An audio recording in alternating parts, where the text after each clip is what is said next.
لوگ سمجھتے نہیں ہیں، نہ جغرافیہ پڑھتے ہیں نہ ہائیڈرولوجی کو جانتے ہیں، وہ سمجھتے ہیں کہ سب سیلاب ایک جیسے ہوتے ہیں.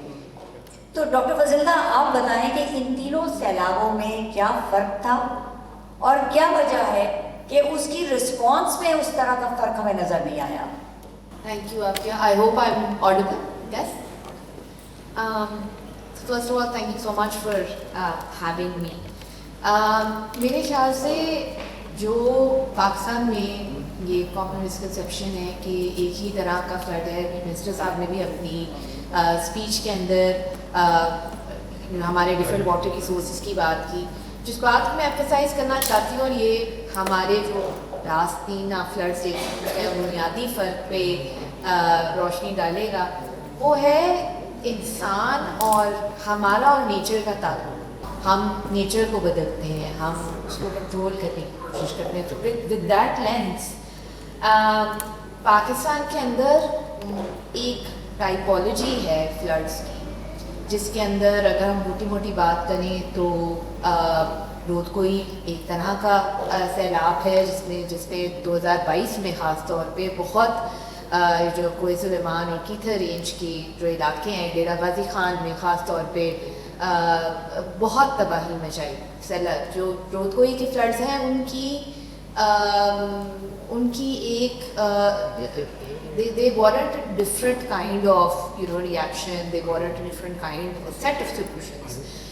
Those floods are sediment heavy.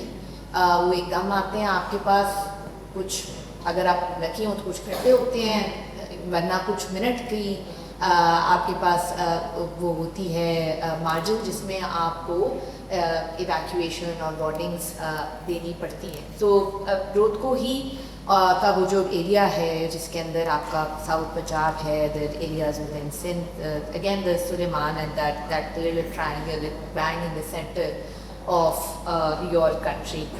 اس کو ڈیل کرنے کی وہ بھی اپنے طور پہ رود کوئی فلڈس بھی، جیسے ہم نے شروع میں بات کی کہ they are useful fields, and ان کا پورا پاکستان کے اندر ایک سسٹم بنا ہوا ہے جس کو رواج آبپاشی کہتے ہیں، جو کہ رود کوہی کی جو پانی کی ڈسٹریبیوشن ہے، رودس کی جو ڈسٹریبیوشن ہے اس کو گائیڈ کرتا ہے. فارمرز اس سے ایک پورا طریقہ کار ہے کہ پہلے کون پانی لے گا، بند کیسے ٹوٹیں گے، کتنا سیراب ہوگا، کس کی زمین کتنی سیراب ہوگی. There is a whole right space conversation and documented rights that of which in each of these areas.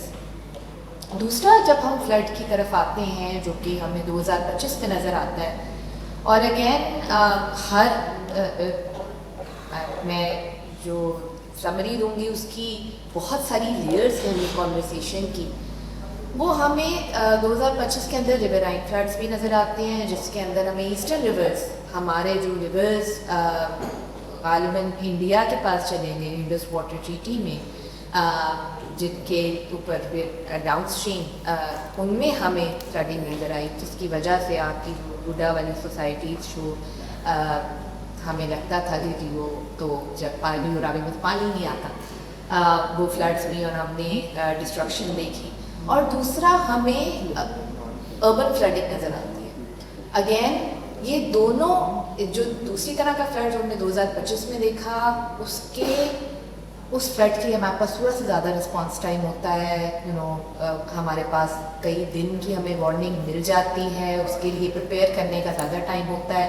ہم پریپیئرڈ ہوں یا نہ ہوں ایک علیحدہ بات ہے. Then we can get into relief and disaster management, that's a whole different debate.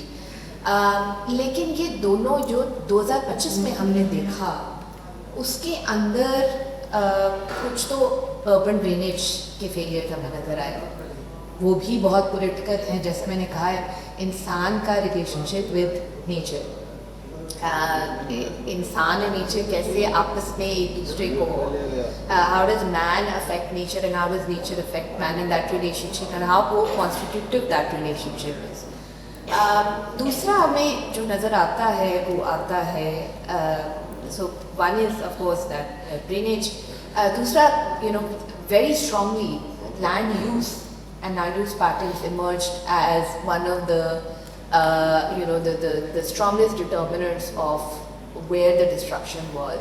And of course, climate change, کیونکہ ہم اگر اس ٹائٹل کے حوالے سے جائیں تو climate change then acts as a force multiplier. لیکن جو بات اس پینل میں میرے سے پہلے بھی لوگوں نے کی, floods آتے ہیں, ہاں ان کی frequency بڑھے ہوئے, climate change will act as a force multiplier, but we need to be cognizant of that relationship, how that relationship between us and nature has evolved.